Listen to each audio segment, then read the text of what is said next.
ছোট থেকে মেধাবী, মাধ্যমিক উচ্চ মাধ্যমিক সবেতে নজর কাড়া ফল।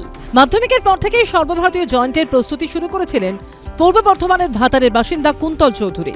প্রথম বছর পরীক্ষা দিয়ে সফল হলেও আশানুরূপ ফল হয়নি, তাই চলতি বছরে ফের পরীক্ষা দিয়েছিলেন।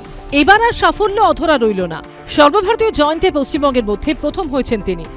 মেন্স জানুয়ারি অ্যাটেম্পট সেশন 1-এ আমি 99.998% স্কোর করেছি এবং এনটিএ যে স্টেট টপারদের লিস্ট প্রকাশিত করেছে তার মধ্যে ওয়েস্ট বেঙ্গলে আমি শীর্ষস্থান অধিকার করেছি। মাধ্যমিক পরীক্ষার পর থেকে আমার জয়েন্ট এন্ট্রান্সে বসার একটা আগ্রহ ছিল। দুর্গাপুর থেকে আমি কোচিং নিয়ে সেখানে জয়েন্টে প্রিপারেশন শুরু করি। দুর্গাপুরের যে কিছু শিক্ষক আমাকে এতে অত্যন্ত সহায়তা করেছিলেন। 2023 সালে বলগোনা সুসনদিঘি হাই স্কুল থেকে মাধ্যমিক পাশ করেন কুন্তল চৌধুরী।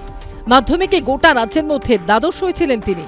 2025 সালে ভাতার মাধব পাবলিক হাই স্কুল থেকে উচ্চ মাধ্যমিকে রাজ্যে পঞ্চম হন।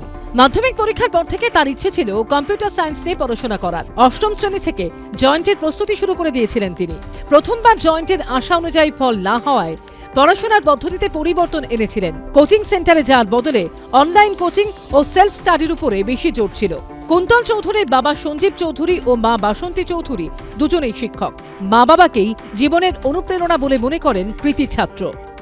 আমরা ভেবেছিলাম ভালো একটা ও রেজাল্ট করবে, কিন্তু একদম যে টপার হয়ে যাবে সেটা আমাদের অতটাও ভাবিনি। আর খুব খুশি হয়েছি।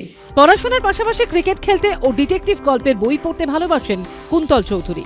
ছোটবেলায় গানও শিখতেন, কিন্তু পড়াশোনার চাপে পড়ে তা ছাড়তে হয়। এই নজরকাড়া সাফল্যের পর আইআইটি থেকে কম্পিউটার সায়েন্স নিয়ে বিটেক করতে চান তিনি।